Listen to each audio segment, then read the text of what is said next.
These highlights of the NJ 11-year-old state tournament brought to you on Robbinsville Review by Gress Paving. No paving nor plowing job too big or too small for John Gress and his team. Call 890-6848. Robbinsville and Livingston National meeting in this winner's bracket final Tuesday. The victor here puts themselves in great shape to take the entire state crown. The first three games of the tournament all one-run dandies, so the baseball gods decided it was time for a blowout.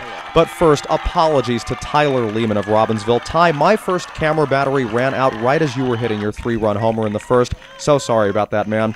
Anyways, bottom of the second, Robbinsville up 3-1. Two men on for McGuire. Tuffy, showing how toughy he is, belts this down the line. It is fair. Brendan Beauchamps makes his rounds from second, ups the lead to 4-1. Livingston pitcher Austin Chambers found himself in a number of jams on this night, and his defense had some setbacks too. Lehman back up in the second, hits this to Casey Chambers at third, but the ball gets away. Jack Gilmer scores Arville's fifth run. Garrett Bilgrave up next for them. Hits this on the ground. It is played nicely by second baseman Brian Kelly, who helps turn two, but Tuffy from third came in to make it a 6-1 ball game. A few batters later for Arville, Danny Griffin with a chance to do some damage hits this to right. It drops in, and it is misplayed. Luke Franzoni and AP, Mr. Anthony Palagano, both of whom reached base with 2 outs, are waved around to score. A 7-run lead for the Mercer boys. Griffin later stole third. Next up, Chris Conti.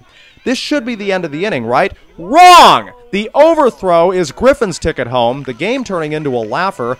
Gilmer, who led off the inning, back up again in the second, adds another RBI to his summer total. He drives in Nicky Matt, 10-1 by the time the second was over. Bottom three, Kelly now pitching with the umpire there. Ryan Katzbach hits this into the infield. AP might have been tagged out, but instead makes it to third. Bases loaded for Griffin, having a great night at the plate. This made it better, an RBI to left. AP scores. Right behind him it is Bilgrave, 12-1. Arville eventually went up 15-1, and that set the stage for a 4-inning Mercy Rule game. Top four, Livingston able to get one last word in there. This 2-run homer by Chris Senni made it 15-3. If anything, some momentum heading into the Elimination Bracket Championship against Ridgewood.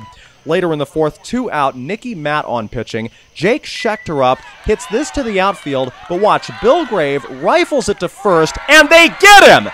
Bilgrave and Beauchamps take away a base hit as Robbinsville takes the Winners Bracket Championship and is 1 win away from the state title. Everybody's pumped to win it. I feel like we all want this title since the beginning of this team started.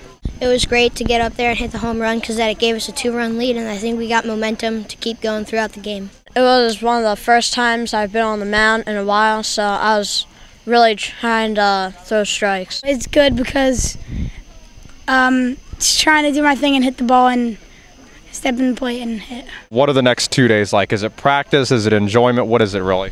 Just enjoying it all and taking it all in because not many kids get to have this experience.